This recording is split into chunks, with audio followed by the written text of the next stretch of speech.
Também quero agradecer você, Pedro, por ter aceitado participar, né, por ter aceitado o convite para essa apresentação de hoje, tão importante, né, para toda a população, principalmente para nós psicólogos. O prazer é meu. Bem, para quem não me conhece, meu nome é Roberta Panicê, eu sou a coordenadora das terças gestálticas, né, das lives do CGT, e eu vou apresentar rapidamente aqui o CGT também. Nós somos uma clínica de atendimento psicológico, tanto individual como de família e de casal, e também somos um centro de pós-formação voltado para capacitação, qualificação de psicólogos dentro da abordagem da Gestalt terapia. E aí, para isso, nós temos uma série de eventos, entre eles alguns workshops internacionais, sempre com terapeutas internacionais. Temos cursos, né, como o curso de Introdução à Gestalt terapia, o mais antigo, mais tradicional do CGT, que é para quem deseja conhecer a abordagem, conhecer a forma de trabalho dentro da Gestalt terapia e do CGT. E nós teremos, nossa próxima turma do curso de introdução se inicia dia 27 de agosto, né, às sextas-feiras, das 17 às 21 horas. Nós temos a formação em Gestalt terapia, que o Pedro, inclusive, faz parte, né, está concluindo a sua formação. Ela se inicia todos os anos em outubro e tem duração de 3 anos. Temos também o curso de formação em terapia de família e casal dentro da abordagem gestáltica sistêmica de intervenção relacional, é um curso dado em módulos. E, em breve, agora, nós teremos a segunda edição do curso de experimentos, dado pela Sandra Salomão, apresentado pela Sandra Salomão.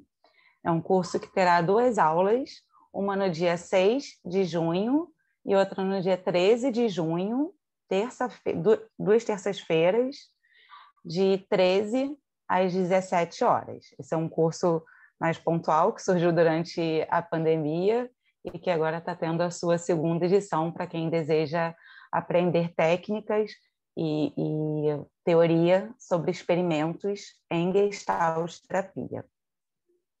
Bem, temos outros cursos, outros eventos, mas vou finalizar convidando todos para as nossas próximas apresentações da terça gestáltica. Semana que vem, dia 8 de junho, nós teremos a Sandra Salomão fazendo uma live especial de Dia dos Namorados, que terá como título Da Ilusão ao Amor, o Namoro em Dia. Dia 15, nós teremos uma apresentação com o contador Heitor, que é da página Declara Psi. Ele vai falar sobre as burocracias para psicólogos, né, entre essas INSS, imposto de renda e etc., que é um tema muito importante, pouco falado, muito e pedido. E o Heitor é maravilhoso, gente. Conheço. Você conhece o Heitor também? E é um tema que me pedem muito uma live, então finalmente teremos essa live sobre essas burocracias para psicólogo autônomo. Né? E no dia 22, nós teremos uma roda de conversa, né, que o Pedro também estará presente coordenando, junto com a Casinha, que é uma instituição de acolhimento também ao público LGBT, que é IA+, e outras siglas que o Pedro vai apresentar hoje. E essas próximas lives serão pelo Instagram. Então, é isso. Aguardo vocês nas próximas. E, Pedro, vou te pedir que se apresente agora um pouquinho aqui para a gente, por favor. Bom, prazer. Eu sou o Pedro, sou psicólogo formado pela PUC-Rio. Atuo já na Gestalt terapia, junto com a Sandra já há algum tempinho. Acho que desde a minha formação, então tenho essa experiência junto com ela há um tempo.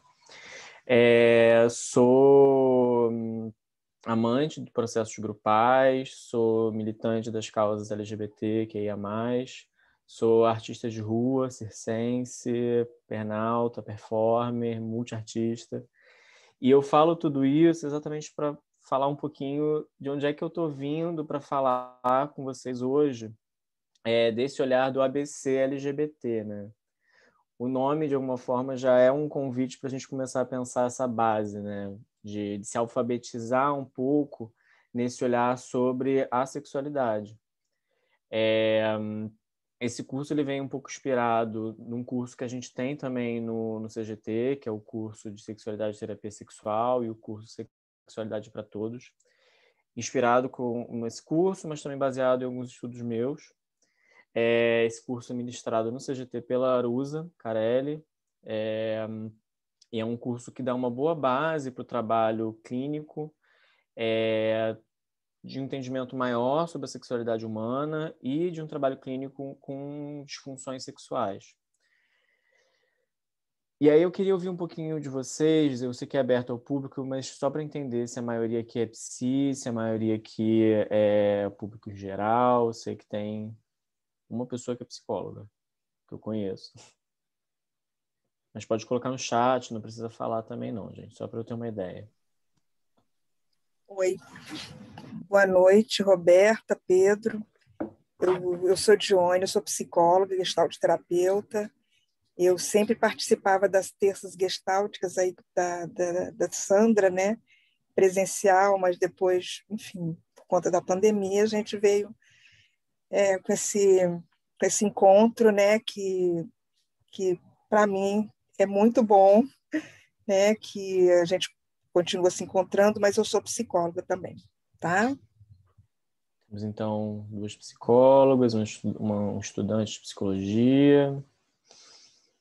As outras pessoas talvez ainda não estão tão confortáveis de falar, estão só ouvindo, mas tudo bem.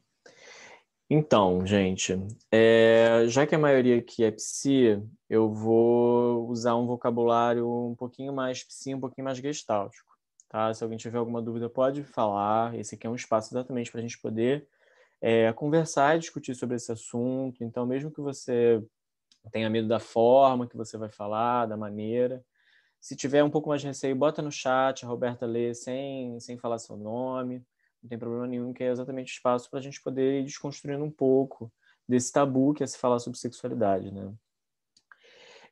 Então, pensando o ABC LGBT, eu queria começar diferenciando algumas questões. Primeiro, estou com minha cola aqui para o modelo da aula, que é muita coisa. Mas algumas das principais questões iniciais que eu quero diferenciar é sobre sexo, gênero, performance ou identidade de gênero e sexualidade. Quero fazer essa distinção inicial. O que é o sexo? O sexo ele vem do latim secare, né, que é separar. Então, se faz uma separação entre homem e mulher, masculino e feminino. Mas mesmo a definição que a gente tem de sexo, ela não é muito certa e clara. Porque a gente pode ter um sexo, por exemplo, genético, XYXX. E mesmo assim a gente tem variações genéticas. Tem variações XXX, XXY, XYY, X0, e por aí vai entre diversas outras variações que agora nem sei descrever. Então aí a gente já começa a ver que o negócio vai se complexificando, que a gente não tem só essa dicotomia masculino-feminino. A gente pode pensar por um sexo somático, gonádico, um sexo legal, e todas essas definições elas vão estar ligadas muitas vezes a características físicas, a evoluções de diferenciação sexual secundárias, que é quando a pessoa entra na fase da adolescência e começa a ter características masculinas ou femininas. E a gente tem, para mim, que é uma das mais importantes, que é a psicossocial. Com o entendimento do sexo psicossocial, a gente começa a ter já um entendimento mais de um olhar psi e de uma construção social. Então, a gente começa a entender que o sexo ele vai se construindo dentro da sociedade, dentro das identificações psicológicas e dentro do momento histórico que a gente está inserido, entre diversas outras camadas de complexidade que eu não vou me alongar aqui. A minha proposta de estar trazendo isso para vocês nessa base é porque eu não quero só sair falando de L, é de lésbica, B é de bissexual, porque isso vocês podem procurar na internet. Eu quero conseguir dar para vocês uma base para que vocês consigam entender e conversar e pensar sobre isso por conta própria. Isso é uma palestra de 1 hora e meia. Então, assim, a gente começa a entrar no sexo psicossocial. Quando a gente começa a ter esse entendimento do sexo como uma construção social, Sandra, quando a gente começa a ter entendimento do sexo como uma construção social, a gente vai começar a pensar sobre o que torna uma pessoa homem, o que torna uma pessoa mulher. Então, eu vou até colocar esse questionamento para vocês, quem quiser responder aqui, quem não quiser não precisa, mas o que faz de você uma mulher? O que faz de você um homem? Falando até para os ouvintes do Instagram, deixar esse questionamento para vocês refletirem, se quiserem botar aqui nos comentários. Mas reflete um pouco dentro disso. Que características que você vê em você, que você sente, que te fazem se identificar enquanto um homem, enquanto uma mulher?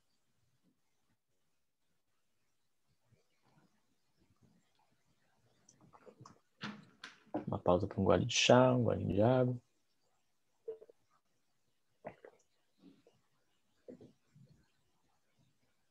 E como que você aprendeu que você é um homem, que você é uma mulher? O que te faz ter essa certeza? Algumas pessoas aqui que estão falando, nunca tinha parado para pensar nisso. Porque realmente não é algo que a gente reflete. Bem no gestáltico, a gente sente. A gente sente, a gente se identifica enquanto homem, enquanto mulher. E daí que a gente vai começar a ter essa diferenciação do que é gênero. O gênero, eu acho que a autora que melhor fala dele é a Judith Butler, que ela fala que o gênero é uma construção social. Que ele é além do sexo. O sexo nesse sentido do que o nosso corpo é. Essa ideia de sexo como sendo a forma com que se nasce. A Judith Butler ela começa a falar um pouco sobre a performatividade. E quando você começa a trazer essa ideia da performatividade, ela fala que a gente performa gênero. A gente, aquela frase clássica dela. Ninguém nasce mulher. Acho que ela fala isso no segundo sexo, alguma coisa assim. Ninguém nasce mulher. As pessoas se tornam mulher.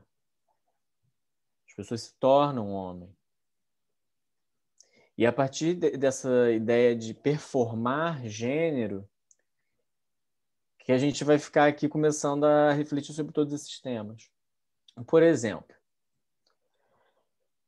eu sou um artista circense, um artista de rua, performance carnavalesco.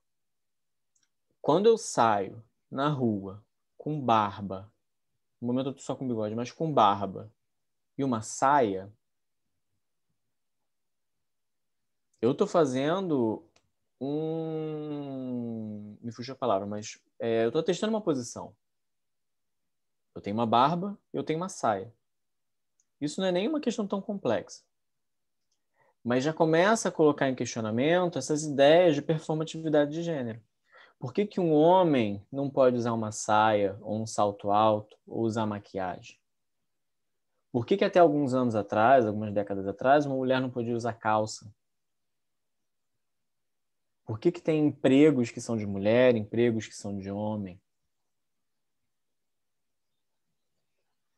A gente vai começar a refletir sobre isso e podem me interromper a qualquer momento sobre reflexões que vocês estejam fazendo também, exatamente para poder pensar o que faz a gente ter uma ideia tão enquadrada e fechada sobre quando você olha para uma pessoa e você fala, é um homem, é uma mulher. Eu fiz um estudo na minha época de faculdade, num grupo de psicologia social, em que a gente buscava entender o que fazia as pessoas identificarem as outras como sendo homens heterossexuais ou homens gays e mulheres heterossexuais ou mulheres lésbicas. E é muito interessante, porque a roupa era uma coisa muito marcante. A forma de se vestir era uma coisa que identificava muito com que as pessoas identificassem como sendo homem ou mulher, gay ou lésbica.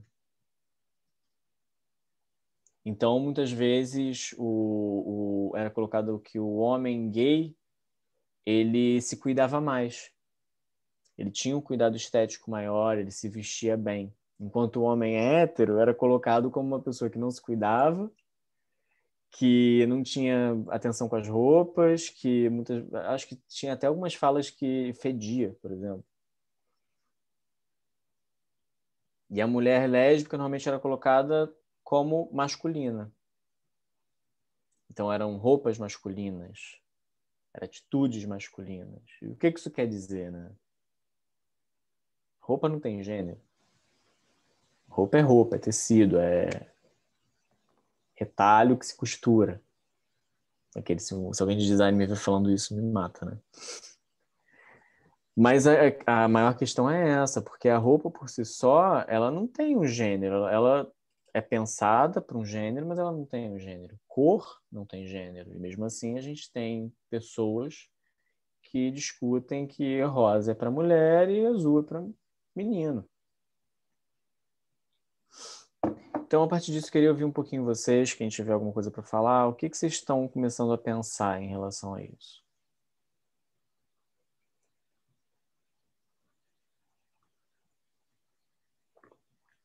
Cara, o que me vem, assim, eu fico muito encucada pensando em como que a gente chegou a esse lugar de ter essas coisas e essas características tão pré-estabelecidas e tão determinantes, assim. Tipo, o que que aconteceu para que rosa fosse de mulher e azul de homem e calça de homem e saia de mulher? Fico muito encucada com isso. E é curioso quando a gente vai ver historicamente, assim, não vou adentrar muito nisso, mas há alguns anos atrás, na verdade, o rosa era uma cor masculina e o azul era uma cor feminina, algumas décadas atrás. Depois que uma grande atriz hollywoodiana fez um ensaio fotográfico vestindo o rosa, que o rosa virou uma cor extremamente feminina. Então, assim, tem coisa mais como construção social do que a sociedade marcar que uma cor é ligada ao feminino, porque uma atriz de Hollywood super famosa fez um ensaio fotográfico vestindo essa cor? A partir daquele momento, então, o rosa virou uma cor do feminino. E o azul ficou delegado ao homem. Por uma quase arbitrariedade do destino, da sociedade, do mundo. É verdade, o que você falou agora, me vieram assim, uns trajes do século XVII, XVIII, até em pinturas. As mulheres normalmente estão vestidas de azul e as roupas dos homens são rosa, aquele rosa mais fechado. Na hora que você falou, a primeira coisa que me veio foi pintura dos pintores clássicos. O salto alto, por exemplo, ele foi criado para homens. Depois que ele foi adaptado para mulher. Então, assim, só para colocar essas informações, para ver como que é uma coisa um pouco arbitrária e que a sociedade, na verdade, começou a colocar isso no gestaltês, é a introjeção. A gente começa a engolir ideias e conceitos e a gente vai aceitando aquilo como se fossem verdades absolutas. A gente aceita que certas formas de se vestir são para certas pessoas, que certas cores são para certas pessoas, que certas formas de agir são para certas pessoas e não para você, não para outras. Quem aqui nunca ouviu, por exemplo, homem não chora, ou isso não é coisa de menina? O que é, então, né? E já é passado há tanto tempo nas gerações, que ninguém sabe muito bem de onde é que veio. Por que que não pode agir dessa forma? Por que que o homem não pode chorar? Se a gente for fazer um resgate histórico, a gente provavelmente vai encontrar motivos, né, gente? Mas o meu trabalho aqui não é esse hoje.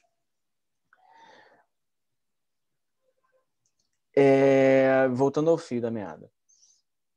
Então, queria começar a colocar esses questionamentos, dessas introjeções que provavelmente vocês têm de vocês mesmos, mesmas, do o que acontece que eu aceito que eu posso fazer isso, que eu posso me vestir assim, que eu posso agir de forma assada, e que faz eu me identificar com homem ou mulher. Vamos começar por aí.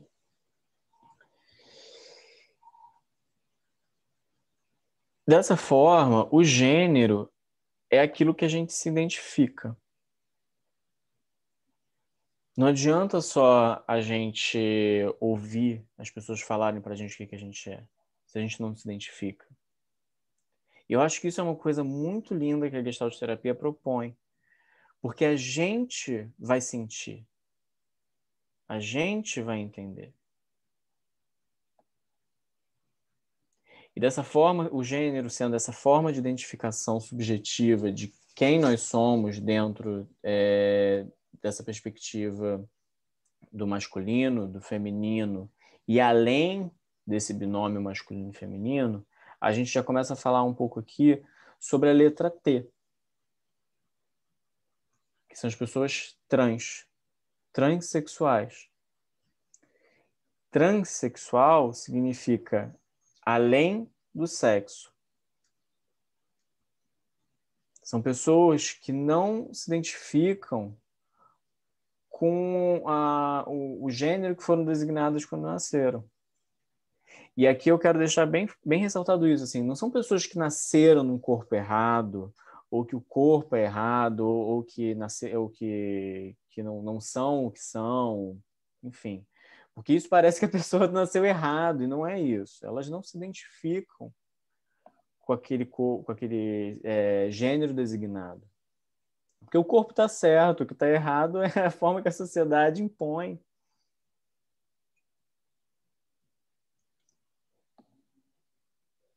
Então a gente começa esse grande guarda-chuva que é o T. O T, dentro do guarda-chuva, representa os transexuais, transgêneros, travestis, deixa eu pegar até minha cola aqui. Transexuais, transgêneros e travestis. E aí você vai ter os travestis, os transexuais binários.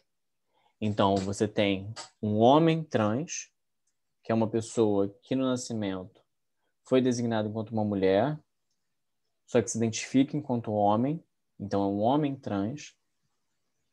E você tem, no outro ponto desse binômio, as mulheres trans. São pessoas que foram designadas enquanto homens e se identificam enquanto mulheres. Então, são mulheres trans. A gente tem os trans não binários. Por que não binários? Porque eles não estão nesse binômio de gênero homem e mulher. São pessoas não binárias, pessoas transexuais que são bigêneros, agêneros, demigêneros, pangêneros, gênero fluido, que são pessoas que se identificam muitas vezes com os dois gêneros, que em alguns momentos se identificam mais com o gênero masculino, em outros mais com o gênero feminino. Tem pessoas que não se identificam com nenhum desses gêneros. E tem pessoas, ainda por cima, que não tomam para si uma designação de gênero. São pessoas que se identificam enquanto quem são. Eu sou Pedro, eu sou Roberta. Muitas vezes essas pessoas escolhem um novo nome, um nome mais agênero. Eu sou Nuvem. Eu tenho conhecidos, por exemplo, que têm nome de fenômenos da natureza, por exemplo. Meu nome é Céu, eu sou Nuvem. estrela. Então, isso vai trazendo um pouquinho mais essa diversidade que se tem. Eu lembro de algum tempo atrás, quando eu estava no SPA da faculdade, uma colega atendeu uma pessoa que estava nessa descoberta de si, da própria sexualidade, do próprio gênero. E eu lembro que um trabalho lindo que eu vi ela fazendo foi exatamente esse, em que essa pessoa, ao invés de ficar tentando se encaixar em alguma coisa que já estava pré-definida, ela propôs de falar, tá, mas o que é a sua caixa? E é esse trabalho da pessoa poder criar esse próprio espaço dela, da forma que ela é, criar a própria forma.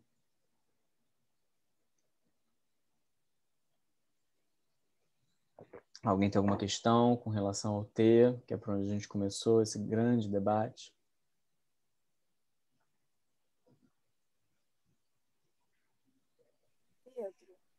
Pedro, você falou do DEMI. Falou DEMI. Demissexual, o demigênero. Você pode me falar? Eu não escutei ainda sobre isso. Então, porque o demigênero são pessoas que se identificam muitas vezes com mais formas de gênero. Você tem o bigênero, o agênero, o demigênero, o pangênero. Então, porque muitas vezes a gente tem esse pensamento muito binário, homem e mulher.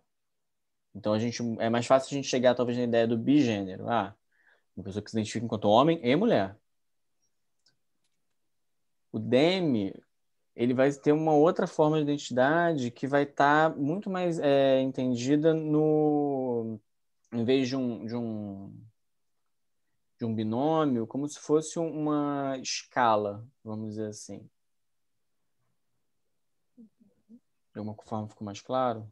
Não, Se quiser, eu posso até pegar uma definição mais clara para você. Demi, meio. Demi quer dizer meio, né? O que eu entendi do que você falou, eu fiquei pensando assim, por exemplo, eu fiquei pensando o que estaria entre os gêneros, né?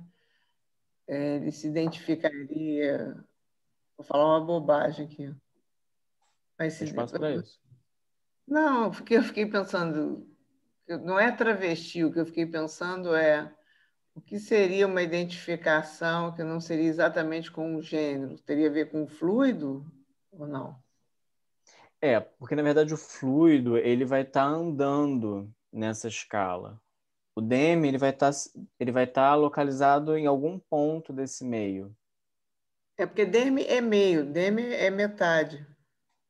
Sim. O significado de demi. É algo entre algo que é quase mulher e quase homem, seria? Seria essa pessoa que está localizada. É porque vamos pensar assim. Um pensamento mais quantitativo, vamos dizer. Você tem num extremo mulher, você tem no outro extremo homem.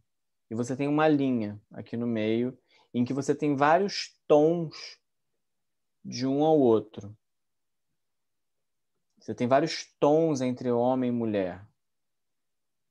O demigênero ele vai estar localizado em algum ponto desses tons.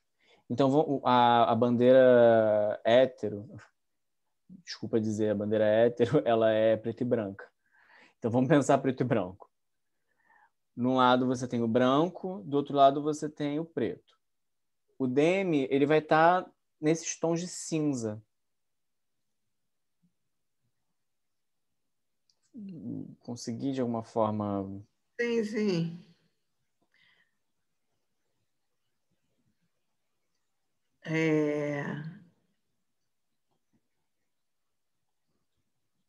Na verdade, é isso mesmo. Eu estou lendo aqui também a coisa eu peguei uma tradução em inglês, demigender. Que a ideia é isso, assim.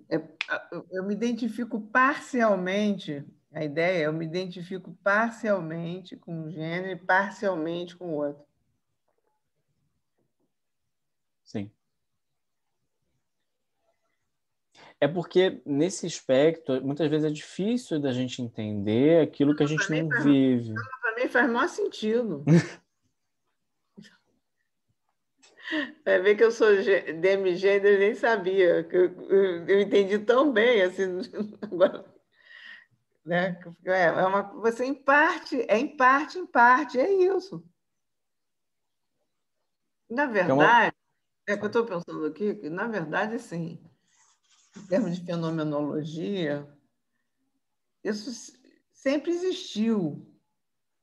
Só que não era olhado, não era visto, não era aceito, e era como essa coisa, essa classificação binária, ou você é isso ou você é aquilo, porque assim, várias coisas, né, da nossa vida, as pessoas têm muitas pessoas têm um pensamento preto e branco, né? A binária é o pensamento binário, ele simplifica, né? E aí Sim. eu acho que o que está acontecendo contemporaneamente é exatamente você poder falar de um leque e as pessoas que vivem dentro desse leque terem mais expressão, reconhecimento. Quando se define meio, metade homem, metade mulher, nós estamos mantendo homem e mulher como padrão? Sim. Mas a questão não é tirar o homem e a mulher como padrão.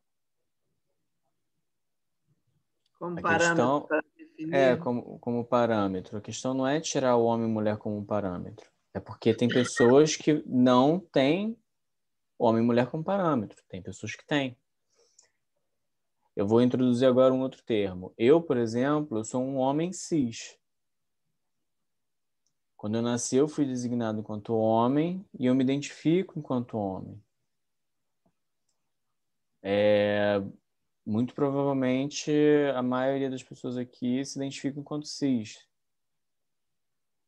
A questão é que tem pessoas que têm formas de identidade que não estão dentro de uma ideia de homem e mulher. E quando eu falo do binômio, que são pessoas não binárias, não significa que você tira essa ideia do homem e mulher, mas sim que elas não estão presas só como um ou só como outro. Elas vão estar se entendendo dentro de uma maior fluidez do gênero. Em algumas pessoas vão estar mais como gênero fluido, em alguns momentos vão se identificar mais enquanto homens, em outros mais como mulheres. Algumas pessoas vão ter uma ideia de um terceiro gênero, uma forma de expressão de um terceiro gênero.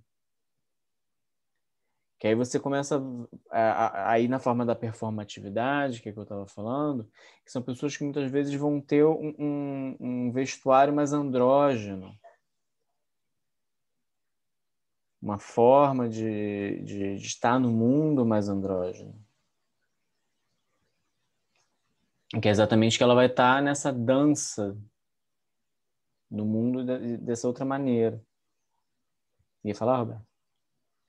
Sim, até porque você citou agora o que é a minha dúvida, né? Assim, você falou do biopsicossocial, da performatividade, mas assim, não é uma questão só da imagem, né, Pedro? Assim, eu fiquei com essa questão, assim, também comportamentos, posturas, não sei, assim, eu fiquei me questionando isso, assim, quais são os espectros que envolvem essa identificação, né? Porque a imagem é muito óbvio, mas para além da imagem. Sim. E é difícil de te dizer, porque vai ser uma forma tão individual daquela pessoa, e eu acho que a maior questão é essa, a pessoa tá encontrando a forma dela. E a forma, quando eu falo, não é a forma estética, né? É a forma de vontades, de desejos, de maneira de se estar no mundo. Então, a partir de atitudes, de trabalho. Muitas vezes isso é acompanhado por uma performatividade de gênero, uma identidade de gênero, né? Uhum. Mas porque normalmente tem uma certa necessidade de você se colocar. É político. É um ato político. Eu agora acho que é RuPaul. A RuPaul, ela fala, toda vez que eu me visto de drag, é um ato político. Toda vez que eu coloco um batom, é um ato político. E aí eu acho que é interessante colocar isso, assim. Eu não tinha pensado nessa parte de colocar aqui, mas eu acho que é interessante colocar. A drag queen, ou drag king, são fazeres artísticos. Não estão ligados necessariamente ao gênero. São pessoas que performatizam e questionam o gênero a partir dessas imagens. Então, muitas vezes é feito de uma forma para alfinetar a sociedade e esses ideais. Porque tem pessoas, por exemplo, no carnaval que vão se fantasiar de mulheres, mas como de uma forma de chacota. E aí é uma outra questão. E aí, só fazendo um adendo, eu falei sobre as pessoas travestis, mulheres travestis. E aí eu queria colocar aqui que são mulheres travestis.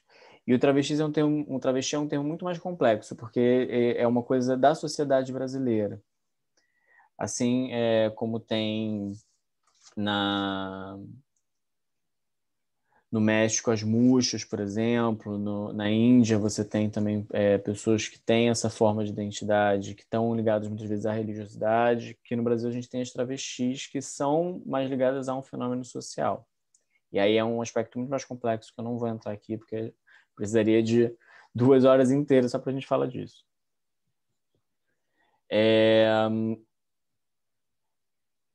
Então a gente começou a entender um pouco mais sobre gênero, sobre o T. E além do T, a gente já está falando sobre algumas outras letrinhas. A gente já está falando sobre o Q, a gente já está falando sobre o I, a gente já está falando sobre o A, que são o Q, que é o queer, o A, que é o agênero, o I, que é o intersexo. Eu vou voltar mais tarde nisso, tá? Mas já queria colocar aqui que essas questões já estão sendo colocadas em pauta. E aí a gente vai para a sexualidade. A sexualidade e gênero são coisas completamente distintas. Então, são construtos, falando bem cientificamente, que eles vão se sobrepor. A sexualidade é para onde o nosso desejo, nossas fantasias, nossa vontade, nosso calor, afeto, é onde ele está direcionado. Então, quando a gente fala de sexualidade, a gente fala das 3 primeiras letras, que é o L, G, B. E mais tarde o P também e o outro A. É muita letra. Porque a sexualidade ela vai estar falando exatamente de onde está o nosso desejo sexual e o nosso desejo afetivo. Não basta só o sexo e não basta só o afeto. A gente vai ter as identidades homossexuais, heterossexuais, e aí tem um grande guarda-chuva das bissexuais e das assexuais. E além de outras também que a gente vai discutindo se a gente tiver tempo. O heterossexual é a pessoa que sente atração por uma pessoa do outro gênero. Então, uma mulher hétero, ela vai sentir atração por pessoas não mulheres. Eu vi esse termo e eu achei ele genial, porque não é que ela vai sentir atração pelo homem, muitas vezes. Ela vai sentir atração por pessoas não mulheres. O homem heterossexual é o mesmo processo. Ele vai sentir atração por pessoas não homem. Isso você já expande a bandeira, você já expande um pouco essa ideia da heterossexualidade. E aí é uma coisa curiosa, porque muitos heterossexuais, eles brigam e lutam e falam, conservadores heterossexuais, né? Falam que é um absurdo, que é excludente, mas os heterossexuais eles estão incluídos na bandeira LGBT. Eles estão incluídos na pauta LGBT. Porque pessoas transexuais podem ser héteras. Relacionamentos heterossexuais acontecem com pessoas bissexuais, pansexuais. Só botando um pouquinho de fogo assim na fogueira, né? Então, o heterossexual ele também está abarcado dentro da bandeira, mas só que dentro de um pensamento conservador, as pessoas muitas vezes não veem isso. Que quando você defende todas as formas de amor e de existência, você está defendendo também a forma heterossexual e cisgênera de estar no mundo. Você tem as pessoas com uma sexualidade homossexual, e aí eu quero fazer um adendo que homoafetivo é uma coisa que é válida. Eu não gosto muito, porque você parece que exclui a sexualidade, você pode ter o afeto, mas você não pode ter a parte sexual. Você pode andar de mãos dadas, mas você não pode fazer nada entre quatro paredes. Mas entendo que muitas vezes é uma forma mais polida de colocar. O termo homossexualismo, ele caiu em desuso já há muitos anos. Porque o prefixo ismo denota que é um momento transitório. Então, há uma comparação com a doença, como se fosse uma doença. Então, é um termo que já caiu em desuso, inclusive é muito ofensivo atualmente. Então, acho bom compartilhar isso aqui, porque já que é um espaço de educação em sexualidade, é sempre bom trazer essa pauta, porque eu já ouvi psicólogos falando disso com clientes, usando esse prefixo. E realmente tem esse entendimento que são pessoas que não têm esse conhecimento, mas para os clientes, muitas vezes, que estão vivendo esse tipo de experiência, entra como uma forma dolorosa. Pode entrar de uma forma meio enviesada, meio errada. Aí entram as projeções, as pessoas podem projetar experiências que já viveram de exclusão. São pessoas que estão muitas vezes muito machucadas, né? Então, qualquer sinal de desconhecimento, muitas vezes de pauta, já pode trazer ali uma grande projeção.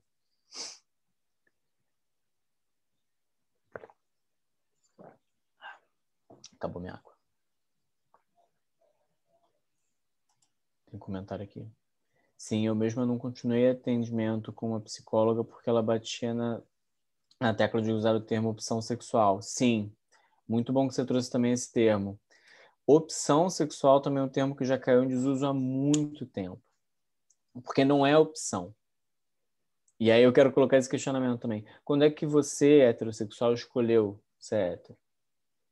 Quando é que te enviaram a cartinha e você marcou lá, hétero? Tem uma brincadeira que acontece bastante no meio, que é isso. Esqueci de pagar minha conta hoje, vão tirar minha carteirinha de gay. Vão tirar minha carteirinha de bissexual. Porque às vezes tem essa coisa assim, mas o que aconteceu que você virou gay? Quando é que você virou gay? Ninguém vira. É para onde o desejo está direcionado. Eu quero compartilhar isso porque foi uma coisa que me chocou tanto no ano passado que eu fiquei até travado para responder a pergunta. Ano passado eu fiz uma live para falar também um pouco sobre o meio LGBT nesse período de pandemia. E surgiu essa pergunta de, mas por que não é um transtorno de personalidade, alguma coisa assim? E na hora isso me chocou tanto que eu não tive a resposta. Mas passei um ano, elaborei isso bem e vou responder aqui de uma forma também um pouco mais polida. Todo mundo aqui gosta de chocolate. Provavelmente. A maioria das pessoas aqui gosta de chocolate. Quem não gosta de chocolate aqui?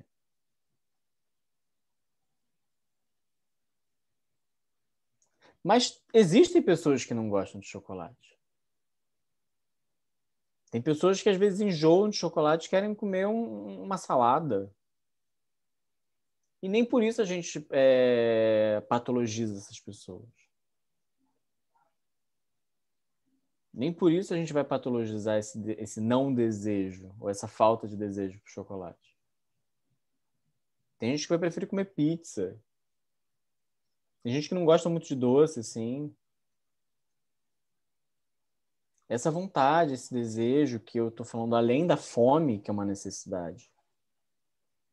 Que é para onde que isso vai estar se direcionando. Para algumas pessoas vai para pessoas do mesmo gênero, para outras pessoas vai para pessoas do outro gênero, para algumas vai para as duas, para algumas não importa.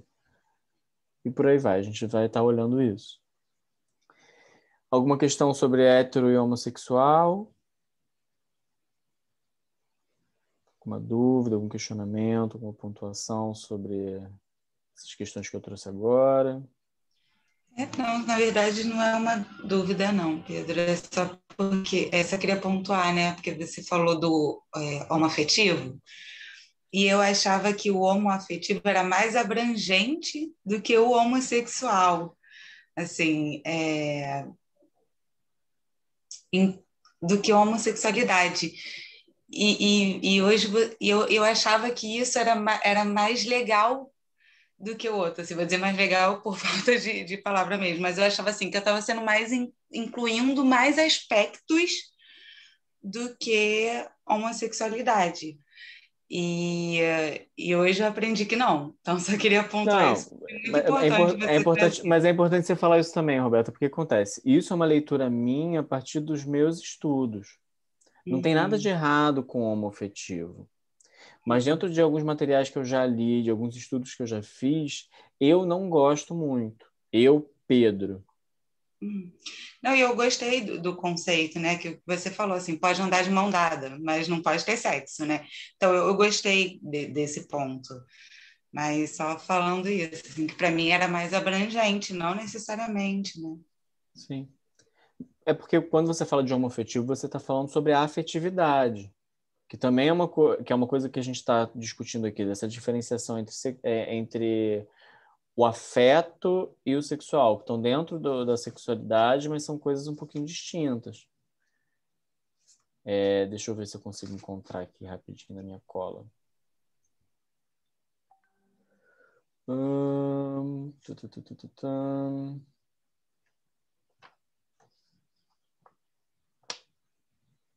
Não vou achar agora, não. Porque são desejos distintos. Lembrei o que eu queria falar. Porque são desejos distintos. O desejo afetivo e o desejo sexual são outras questões que estão dentro da sexualidade. Uma pessoa ela pode ter relações afetivas não sexuais, por exemplo. Que aí é quando a gente vai estar falando um pouquinho das pessoas assexuais. Uhum. Elas podem ter desejo afetivo, podem se casar, se relacionar, mas não necessariamente elas vão estar muito interessadas na relação sexual por si só. Uhum. Então, completo mesmo seria homoafetivo e homossexualidade, né? Usar os dois termos logo. Sim, homoerótico, Uhum. brincadeiras à parte. Mas, por exemplo, você falar sobre relações homo, o homo por si só ele já é um resumo, né? Mas isso é uma leitura que eu faço propriamente. O homoafetivo por si só não está errado, Uhum. tá? E pode ser usado também. Voltando para o fio da meada, a gente vai falar agora do B. Só voltando um pouquinho. Então, sobre o guarda-chuva do homo, a gente tem os gays e as lésbicas. Os gays sendo pessoas com identidade masculina, interessadas, pessoas não femininas, não, desculpa, pessoas masculinas interessadas em pessoas masculinas, né? Masculino para masculino. Homem com homem. E as lésbicas seriam pessoas identificadas enquanto mulheres que sentem desejo por outras mulheres. E a gente vai entrar agora um pouco na complexidade do B. Porque o que acontece? É uma discussão interminável, não tem muito a certeza, são estudos com muita frequência e com muito calor, são muito novos que estão acontecendo no meio, então algumas coisas ainda não entraram em consenso. O B, ele foi uma sigla criada num momento em que ainda não tinha tanto estudo sobre isso. Então, você tem a ideia do bissexual numa ideia binária, como sendo uma pessoa que está interessada em dois gêneros, os dois gêneros, em homens ou mulheres, homens e mulheres.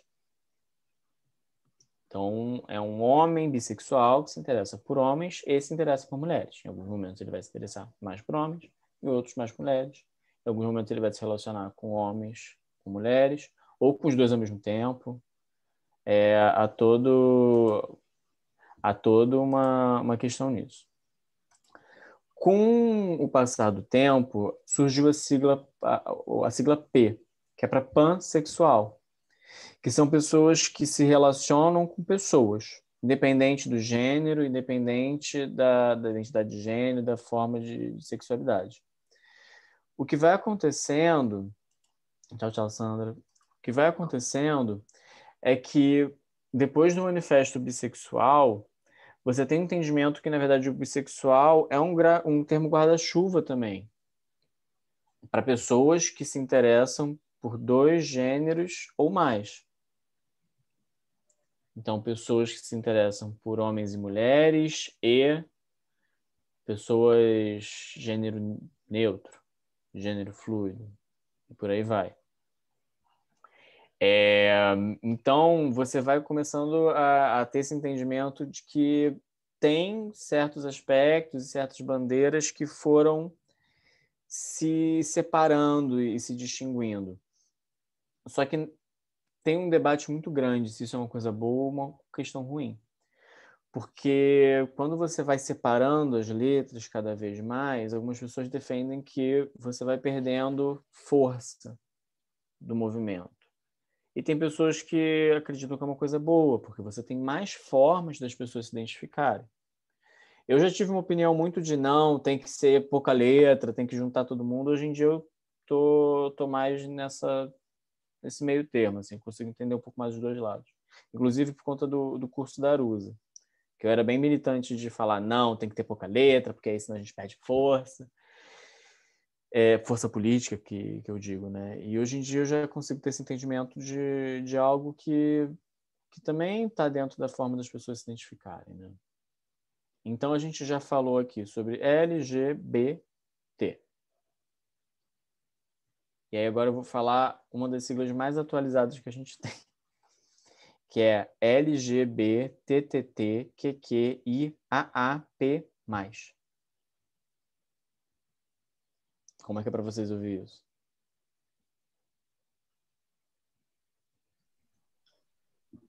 Confuso. Eu me atualizei a LGBT+.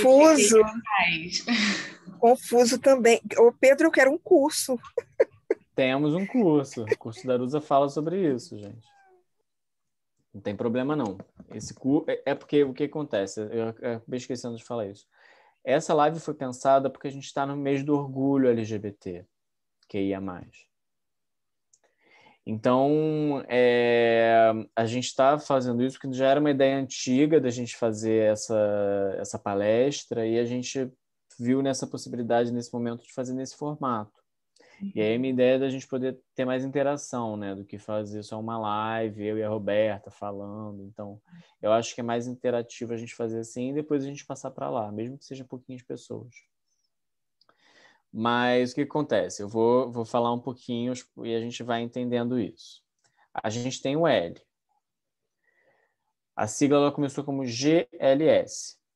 Ela era muito usada, isso nos anos 80, depois de todo o movimento de Stonewall e todos os movimentos aqui no Brasil também, do começo da resistência LGBT, já desde os anos 60, 70, com a ditadura militar, enfim, toda a luta que teve naquele período. E nos anos 80, quando começou a ter uma luta muito mais forte, um espaço muito maior, os serviços e espaços de arte começaram a usar os serviços GLS, que eram gays, lésbicas e simpatizantes. E aí é interessante isso, porque você começa com G, que é para gays, que é a maior letra que se tem no alfabeto LGBT. Você tem o L, que são as lésbicas, e os simpatizantes, que na época eram considerados qualquer pessoa que tolerasse a sua existência. Se não pegasse um pedaço de pau para bater na tua cabeça, já era simpatizante. Simpatizava com você, já estava bom. O que vai acontecendo, e eu falo que o G é a grande letra, porque quando você vai ver socialmente, quem que está incluindo no G? Homens. E na sociedade que a gente vive, quem tem mais espaço? Homens. Então, o meio gay, por si só, ganhou muita força dentro do meio LGBT e ganhou muita representatividade. Por volta, acho que dos anos 90, os anos 2000, foi proposto o LGBT, que era onde você incluía gênero e sexualidade. Você incluía o T, que, na verdade, é a letra que mais precisava ser respeitada dentro do nosso alfabeto. Porque foram as pessoas que encabeçaram os movimentos de resistência. As pessoas transexuais, travestis, pessoas negras, pretas, de origem periférica. Foram elas que encabeçaram todo o movimento para a gente chegar nesse momento que a gente está hoje, inclusive discutindo esses temas. Mas aí, isso é um assunto para a gente falar em outro momento. E com o passar do tempo, a gente começou a incluir algumas outras letras. Então, hoje em dia, a gente tem a que é mais conhecida, que é o LGBTQIA+. Você tem LGB, referente à sexualidade, então pessoas lésbicas, pessoas gays e bissexuais, incluindo esse guarda-chuva do P. O Q, que são identidades queers, e o queer é um termo em inglês que, na verdade, é uma pessoa que não se conforma com a identidade, com a forma imposta de gênero e sexualidade, e prefere muito mais por si só buscar essa maneira. Não tem uma tradução muito boa para o português, o que a gente tem mais próximo é o transviado, talvez, ou esquisito, porque, na verdade, ele é um termo em inglês que ele era usado de forma pejorativa. E houve um movimento de apropriação da cultura gay, da cultura LGBT, de incorporação do quê? Como uma característica. Então, isso que eu acho que é uma coisa linda também da letra Q, que é isso, que é uma pessoa que ela está buscando por si só as formas de se identificar, as formas de estar no mundo, de viver a sexualidade dela. Depois do que a gente tem o I. E o I é para o intersexo. E o que são pessoas intersexuais? São pessoas que, dentro do desenvolvimento sexual, elas têm, muitas vezes, física, falando biologicamente, elas têm um desenvolvimento corporal com pênis e vagina, com um testículo e um ovário. E durante muitos anos, essas pessoas sofriam mutilações genitais, porque a gente tem que dar nome verdadeiro às coisas, né? Mas processos cirúrgicos logo ao nascimento, em que o médico ele tinha uma dificuldade de saber identificar a partir do órgão que estava apresentado ali, e aí ele falava, eu acho que é uma mulher, eu acho que é uma menina. E aí ia lá, cortava aquela pele extra que tinha ali, cortava algumas coisas que ele ia vendo e moldava um órgão genital feminino. A pessoa vivia dentro de uma identidade de gênero, dentro de uma repressão feminina, e quando a pessoa crescia, ela via que na verdade, ela tinha várias características masculinas. Então, essa pauta foi trazida para a bandeira LGBT, que é mais, exatamente por conta disso. Porque são pessoas também que sofreram durante muito tempo processo de verdadeira mutilação genital, né? Nesse aspecto. Por conta de uma arbitrariedade do que deve ser, que tem que ser homem ou mulher. A pessoa ela não pode estar vivendo aquilo e depois se encontrar que tem ali os dois órgãos. Ela tem que ser um ou outro. A Rita Von Hunt, que é uma drag queen, que é professora, eu acho ela maravilhosa, inclusive. Para quem está começando nesse tipo de assunto, eu recomendo muito procurar vídeo dela no YouTube. Ela fala que essa provavelmente é uma das pautas que a gente vai começar a encabeçar cada vez mais, porque a gente está começando agora a pauta do T, e a gente vai começar cada vez mais a encabeçar a pauta das pessoas intersexuais. Depois do I, a gente tem as pessoas A, e esse A ele representa tanto pessoas assexuais quanto pessoas agênero, nessa primeira sigla. É um A coringa. E aí tem essa diferença, né? Pessoas agênero são pessoas que não se identificam com nenhum gênero. São pessoas que não têm uma identificação de gênero. As pessoas assexuais já é um outro termo guarda-chuva que eu ia chegar, que são pessoas que estão aí no aspecto da sexualidade, que não se identificam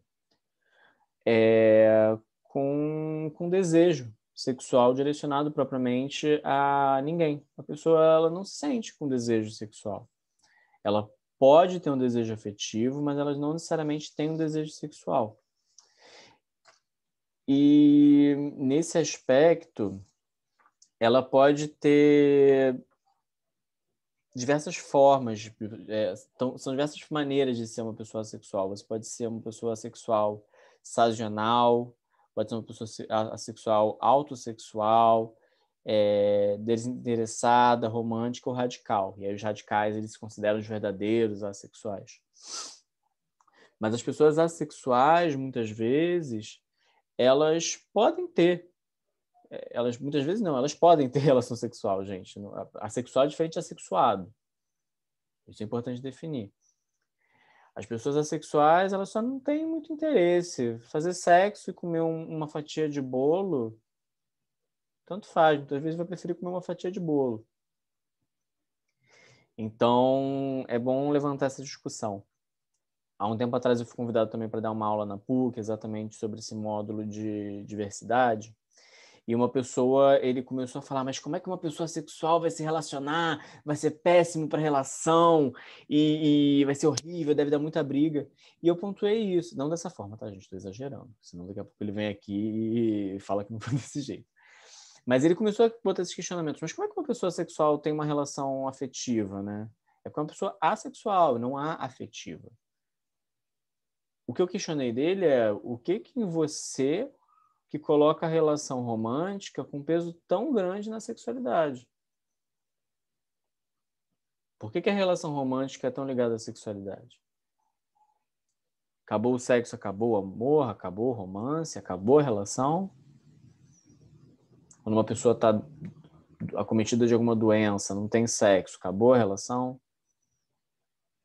Tem muitas outras coisas que podem se viver numa relação. Inclusive, pessoas assexuais, elas podem se relacionar entre si.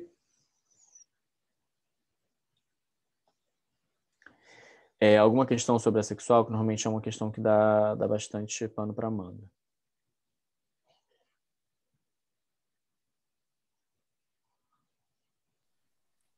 É muito bonita a forma que você coloca, Pedro. Você trouxe, sim, essa questão do ar, né? Dessa fala sua, muito bonita. Obrigada, porque eu não tinha escutado ainda dessa forma, sabe? Obrigado pelo feedback. Porque era uma questão que eu também tinha muita dúvida, assim. Talvez uma das letras que eu tenha menos contato seja o A, assim, no meu dia a dia. E com isso eu era repleto de preconceitos a respeito disso. Eu achava que eram pessoas que, assim, mitológicas, que não existiam.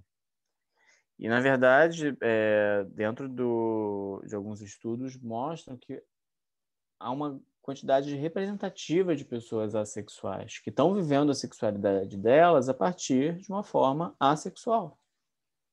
Que também é uma forma de se viver a sexualidade.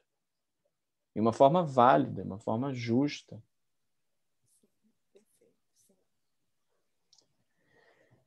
E aí nessa sigla a gente tem o mais. E o mais, nesse sentido, é exatamente para falar que a gente não se fecha só a essas formas. Que a gente está aberto a pensar e refletir a todas as outras maneiras não conformantes com a sociedade, né? Pessoas não cisgêneros, não hétero, que também estão incluídas na sigla e que ainda talvez não tiveram uma grande força de fala. E aí, para a gente poder só colocar mais algumas últimas questões, eu vou falar de algumas letras que não estão tão claras na sigla. A gente tem aquela sigla maior, né? LGBTTQQIAAP+, que todo mundo ficou aqui com aquele olho arregalado. A gente tem LGB, que são lésbicas, gays e bissexuais. Os três representam transgêneros, transexuais e travestis, que eu falei um pouquinho sobre os três. A gente tem os dois Qs, que é o queer e o questionador, que são pessoas que o tempo inteiro estão se questionando, que estão questionando seus afetos, que estão questionando... talvez ainda estejam se entendendo também, mas o tempo inteiro estão nesse processo de pensamento. Você tem os intersexuais, os assexuais, agêneros, pansexuais, e dentro do mais eu vou falar alguns, que são os demissexuais, que são pessoas que sentem atração sexual a partir de ter uma ligação afetiva já muito próxima com outra pessoa. Então, são pessoas que só sentem atrações sexuais por pessoas que elas já são bastante vinculadas emocionalmente. A gente tem as sapiosexuais, que são pessoas que são interessadas a partir de pessoas intelectuais, muito inteligentes, ou com uma inteligência ali que ela se identifique, que ela admira. A gente tem as heterossexuais, que são pessoas não binárias, que só sentem atração por pessoas não binárias. E a gente tem as abrossexuais, que são pessoas cuja atração muda constantemente. Então, em alguns momentos, ela se identifica mais como sendo hétero, em outro mais como bi, em outra mais como pan, em outras são mais assexuais. Então, tem uma constância dessa vivência de sexualidade. E aí, agora vamos juntar tudo, vamos fazer a soma, gente. Vamos ver se eu coloco um nó na cabeça de vocês. Uma mulher transgênero, pansexual,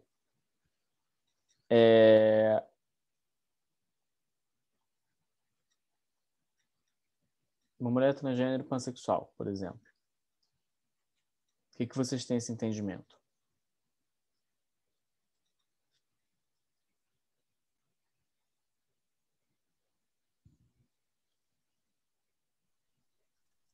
Eu não lembro o que é o PAN.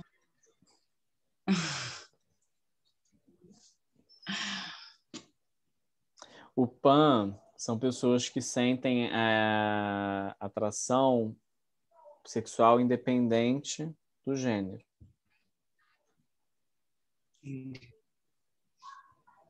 Que estão ali dentro do guarda-chuva B. Uma mulher transgênero pansexual, então nasceu num corpo masculino, mas se identifica com mulher e está aberta às diversas letras aí do alfabeto. Me arrisquei. Sim, nasceu num corpo masculino, talvez a melhor forma de colocar seria isso. É uma pessoa que foi designada enquanto homem ao nascimento, mas se identifica enquanto mulher.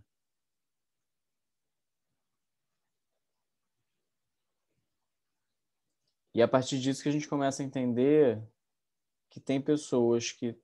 Pensei assim também, Roberto.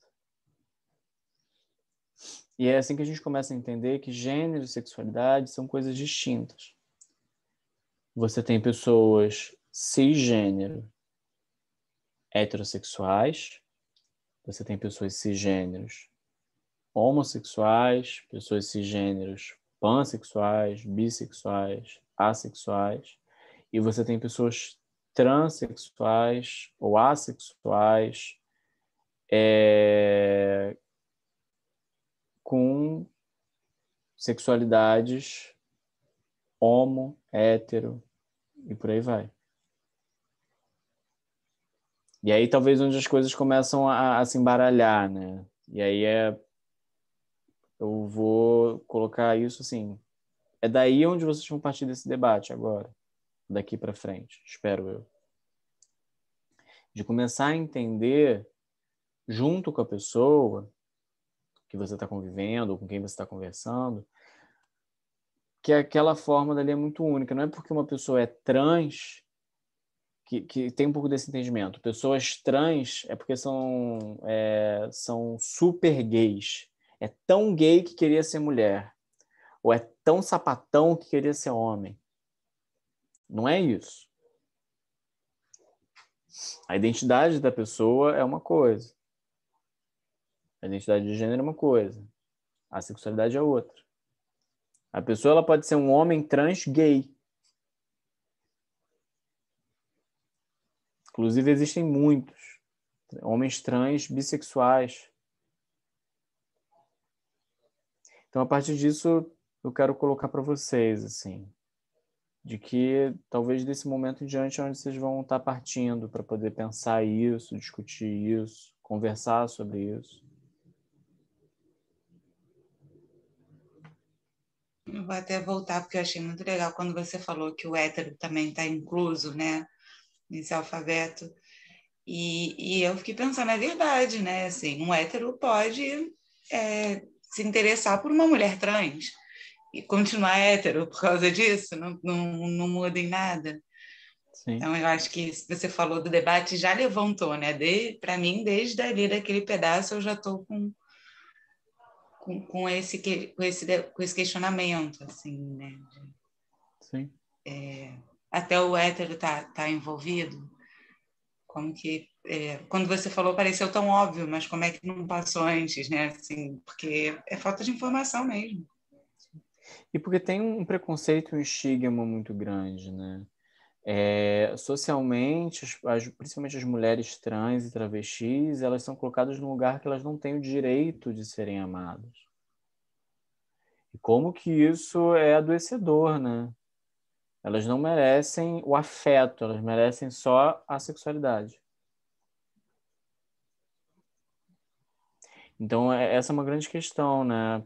Há pouquíssimo tempo teve uma discussão sobre um comentário do Pedro Bial, na entrevista dele com o Romário. Eu não vou me aprofundar aqui, mas exatamente como que foi colocado ali que o Romário se relacionar com 3 mulheres trans, travestis, era uma coisa errada, foi um erro, ele estava alcoolizado, ele estava mal. E isso reforça o estigma de que o homem hétero, o homem que é homem, não pode se relacionar com mulheres transexuais. Hoje em dia tem até um grupo extremamente transfóbico e preconceituoso que é americano, que são as pessoas que se denominam como super-homens, que são homens que não sentem atração por mulheres trans. E a realidade é que, na verdade, isso é uma questão super transfóbica. Você pode não sentir desejo, mas o simples fato de você ter que reforçar e colocar isso como um marcador, marca um preconceito. Marca que você não está aberto à possibilidade de, em algum momento, se envolver com uma pessoa trans. E numa sociedade que o tempo inteiro acontece isso, quanto que esse tipo de fala é perigosa, né?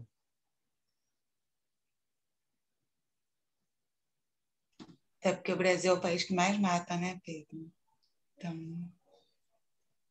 eu fiz essa palestra também porque eu estava um pouco cansado dessa narrativa da dor e do sofrimento, mas é difícil não cair nisso, né?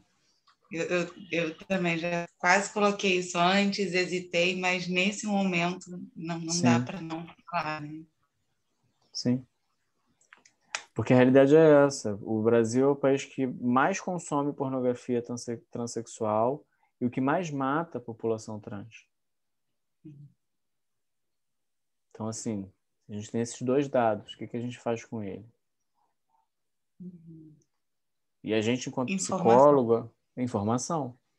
A gente, enquanto psicólogo, nosso trabalho, de alguma forma, é combater esses preconceitos também. Porque tem pessoas que sentem desejo por pessoas trans, mas não se permitem. Por conta de todas as introjeções familiares, sociais, os medos do que as pessoas vão falar. Enfim.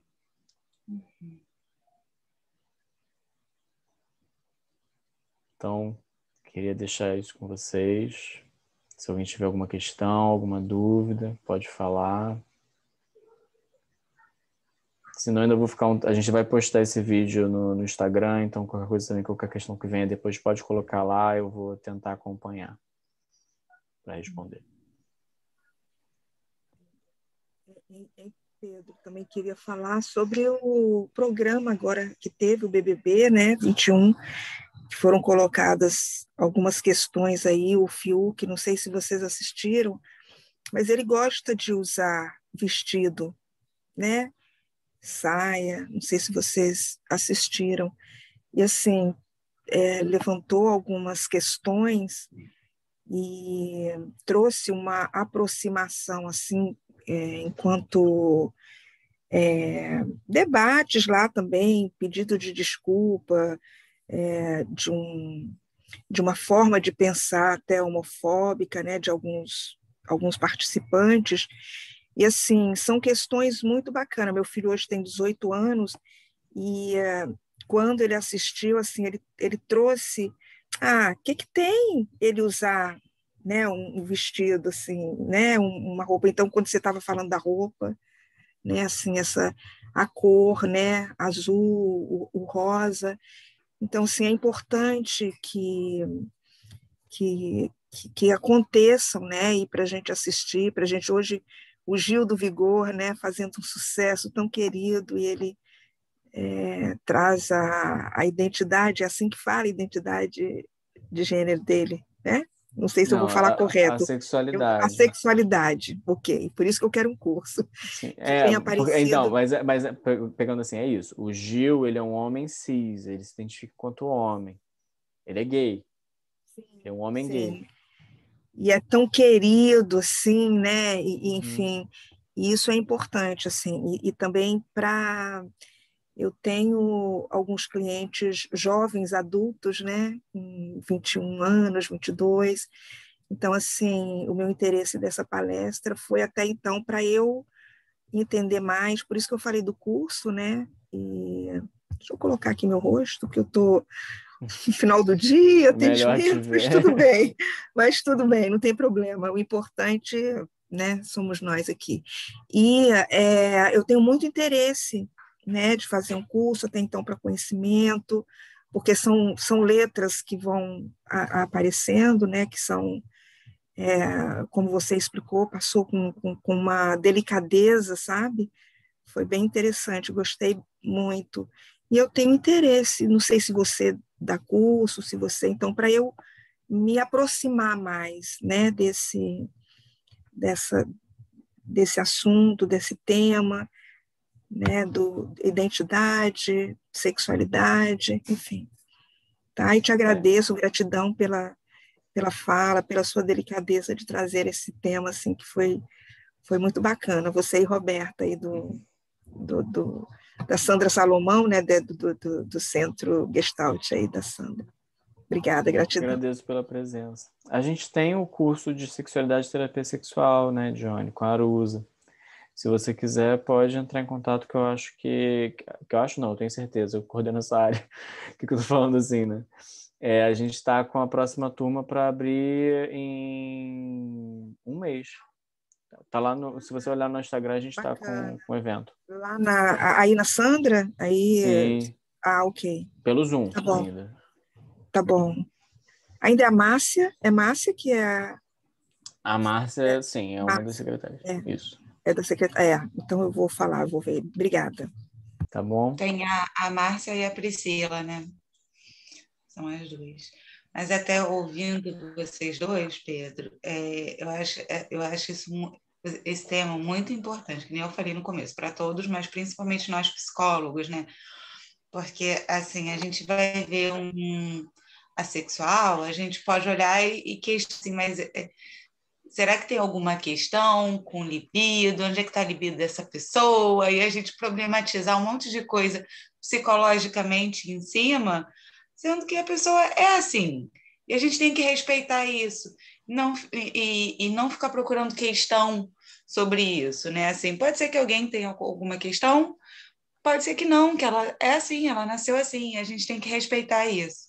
Então, eu acho que essa informação é muito importante para a gente, que nem foi tirado o homossexualismo, a gente também tirar algumas coisas que a gente pode ver como transtorno, como alguma disfunção, alguma patologia ou qualquer coisa assim, né? Apesar da gente não usar essas palavras na Gestalt também, só para simplificar. Sim, mas é verdade. Quando a gente estava no curso, eu fiz essa pergunta até propositalmente para a Arusa, que é o que acontece com uma pessoa assexual?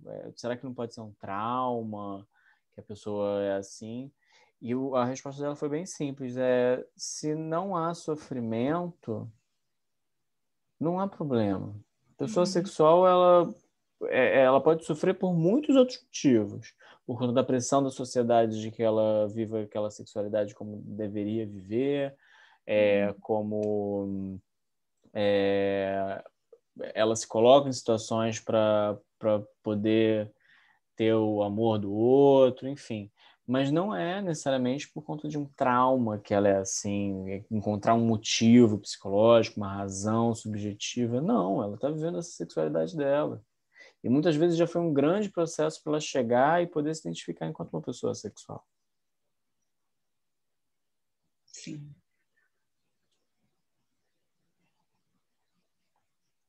Mas então, é isso. 9h, 9h01 já. Podemos encerrar nossa palestra por hoje. Sim. Gente. Obrigada, Pedro. Eu agradeço muito. Né, Jane ficou falando que queria um curso, eu continuaria aqui super aprendendo também. Então, muito obrigada, Pedro, pela sua apresentação e por esse serviço que você prestou a nós psicólogos nesse momento. Eu que agradeço pelo convite, pela presença de todo mundo aqui. Flávio, também está agradecendo aqui, Ana. Sim. Obrigada pela presença de Valéria. todos também. Sim, todos, todas e todes. Gente, então, até mais. Boa noite. Boa noite a todos.